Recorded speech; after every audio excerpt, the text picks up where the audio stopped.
If your friends say goodbye and leave, but you still see them standing in the yard, don't go near the door. Don't wave. Don't speak. Don't blink. Because they're not your friends anymore. I know how that sounds. Paranoid. Like something you'd hear from a guy spiraling after a breakup. But I lived it. I survived it. And if I don't tell someone now, I think it'll pick the next person. It'll come to you. It was supposed to be a quiet weekend. I'd invited my co-workers, Ari, Dee, and Miguel, to my brother's weather monitoring station in the hills above Dry Creek, Nevada. It's not a cabin exactly. More like an old research outpost with solar panels, thick concrete walls, no reception, and too many creaking vents. But we liked that. No phones, no email, just stars and silence. Saturday was perfect. We grilled on the back patio. Dee played music off an old Bluetooth speaker. Miguel set up his telescope, babbling about Jupiter's moons. Ari just sat on the railing, sketching and sipping lemon soda. We laughed until our cheeks hurt, until the sky turned black. At 10:46 p.m., they packed up. Miguel had work at dawn. Dee wanted to beat the wind before it picked up. Ari didn't like driving mountain roads at night, but said she'd feel safer in motion than sleeping with the coyote sounds. I watched them toss their duffels into Miguel's SUV. They waved at me from the driver's seat, 3 goofy grins framed in the headlights. Dust kicked up as they rolled down the gravel path, music echoing faintly as they turned the bend. I stood out there for a minute, let the cold bite into my skin. The wind whispered through the dead pines and the antenna tower groaned behind me. It felt peaceful, honest. I went inside, bolted the door, powered down the backup generator for the night, sent a quick "stay safe" to the group chat, knowing they wouldn't see it until they got back to service. Then I climbed into the cot with a book, some old sci-fi pulp novel, but I couldn't focus. My brain kept replaying the night. Miguel squinting at stars, Ari's laughter, Dee nervously checking her watch. I don't know why I did it. I stood up, walked to the thick steel-framed window, looked out, and froze. They were still there, standing just beyond the weather tower, maybe 20 feet from the building, in the same clothes, same posture, all 3, just there. No headlights, no car, just them. Their faces were tilted up toward my window, smiling. At first I thought, they came back? Why? But then something hit me like a punch to the stomach. Their clothes were soaked, clinging to their skin, but it hadn't rained. Their smiles were off, too stretched. Dee's dimples didn't move when she grinned. Miguel's teeth looked wrong, too many, too flat.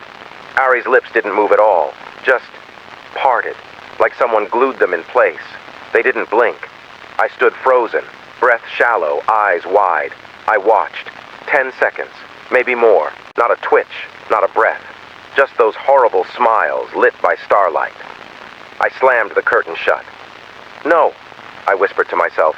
Just tired, just a reflection. But even as I said it, the panic was climbing up my spine like ice water. I turned on the hallway light. Every bulb flickered for a second, like the station was hesitating to believe me. I laughed. It came out dry, scratchy. You're exhausted, I muttered. Sleep deprivation, light tricks. But the air in the room felt wrong, too still, like everything was holding its breath. At exactly 12:41 a.m. I heard it. Footsteps on the deck, slow, gravel crunching, then silence. Then, a scrape, wood, long and slow, like a branch being dragged across the siding. Then a pause, then again, scrape, pause, scrape, like a pattern, like someone trying to communicate in scratches. Then a knock, and Miguel's voice from behind the door, calm, weirdly calm. "Hey man, can you let us in? We left the telescope." Only they didn't. I watched Miguel pack it himself. I watched them drive away. But the voice, it sounded like him, almost. But there was something wrong with the rhythm. Like whoever was imitating him didn't know how inflection worked. It was flat, rehearsed, like hearing your friend's voice in a dream right before it turns into something else. My chest tightened. I backed away from the door, mouth open, trying to breathe silently. "No," I whispered. "That's not him. That's not them." My legs were jelly, but I crept to the corner window and peeled the curtain just an inch. There were 4 of them now. 3 were perfect mimics of Ari, Dee, and Miguel, but the 4th, it wasn't right. Its proportions were human, technically, but it moved like a marionette. Its arms hung too far past its knees. Its smile was too wide, pulled into its cheeks like torn elastic. Its head was tilted sideways at a sickening angle, like its neck had been snapped and never reset. It stood slightly behind the other 3, lagging in their movements. A beat too slow, a second too stiff. It was learning, copying. They all looked up at me again. No one breathed, no one swayed. Even the wind seemed afraid to move them. And then, the old solar panel monitor in the corner blinked on. A static-filled screech echoed from the speakers. Then, a photo capture sound. I turned to see my satellite phone flash on its own. The screen cracked down the middle. The battery indicator dropped to 3% even though it was full earlier. One photo, just one. I didn't take it. Then all 4 figures, at the exact same time, raised one hand and waved, slowly, like puppets pulled by invisible threads. And that 4th one. Its smile twitched, glitched. It tried to match the others, but didn't understand why it was smiling. The corner of its mouth tore, just a bit. Not blood, just something underneath, like fabric over molded plastic. That was when the heat vanished from the room. I could see my breath. The vents whispered like they were breathing. The lights overhead dimmed, then flickered like a dying pulse. The fire pit outside hadn't been lit since they left, but the smell of charred wood filled the room again. And I knew. They weren't trying to get in. They were already here. They were testing the perimeter, prodding my defenses, and I don't think I passed. The lights went out at 1:12 a.m. exactly. Not gradually, not a flicker, just dark. The kind of dark that presses against your skin, that hums like an empty radio frequency, that makes your eyes question if they're open or closed. I didn't move, couldn't.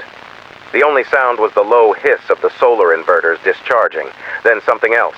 Click, click, click, from the hallway. It wasn't footsteps, not really. More like someone placing their feet down deliberately, like they were figuring it out as they went. Like the 4th one had come inside and was learning to walk. I backed into the corner of the comms room, dragging a metal folding chair with me. My breath fogged in the air. The window was still cracked open just a sliver, and I could see them, still outside, still smiling. All 4. Wait, 4? There were still 4 outside. But I'd heard something inside. I should have run. I should have locked myself in the storage bay, crawled into the old freezer, pulled the latch from the inside. But instead, I listened. Click, click, creak. The doorknob on the lab room turned slowly, then stopped. Then in Ari's voice, "It's me. I forgot my sketchbook." Same pitch, same softness. But it sounded like someone had learned how to replicate her voice by watching her through a screen.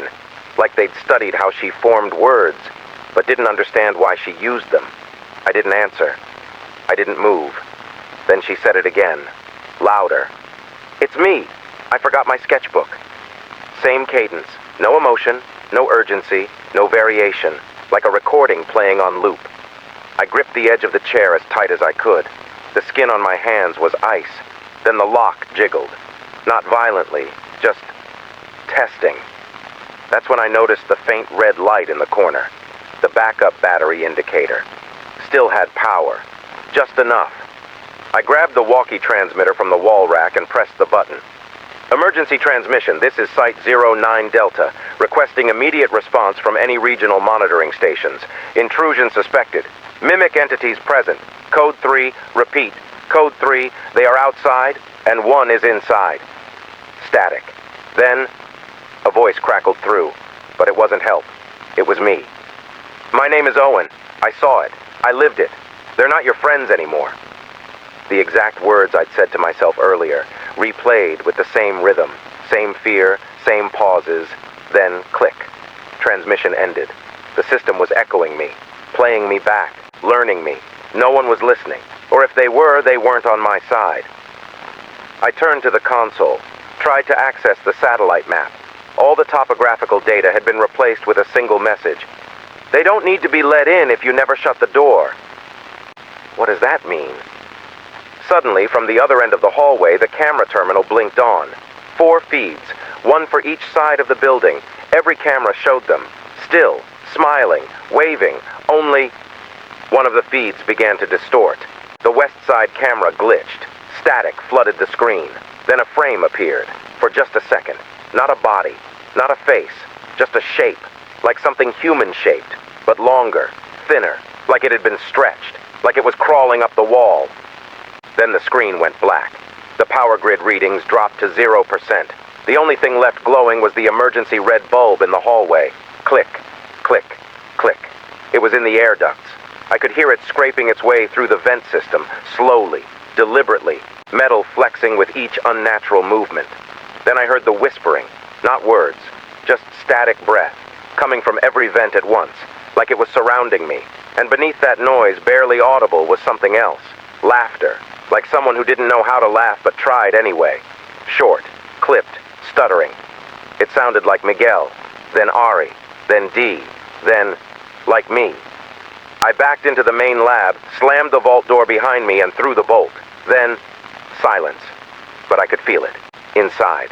Something was pacing the outer hall now, and through the seam under the vault door. I saw fingers.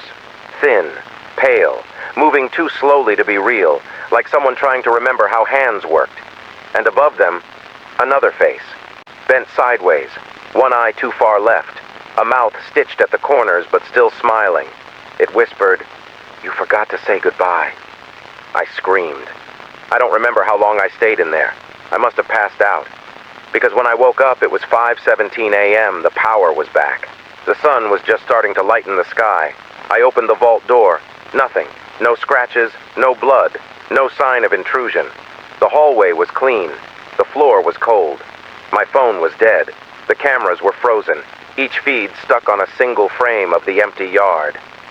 I stepped outside. The air was still, quiet, like nothing had happened. But I knew better. I drove down the hill praying I wouldn't see them along the tree line, that they wouldn't wave at me from behind the rocks, that I wouldn't hear my own voice in the engine. I made it home. I locked every door. I haven't gone back. But something's wrong. Every night since, at exactly 3:09 a.m., I hear a knock on my back door. 5 knocks. No more, no less.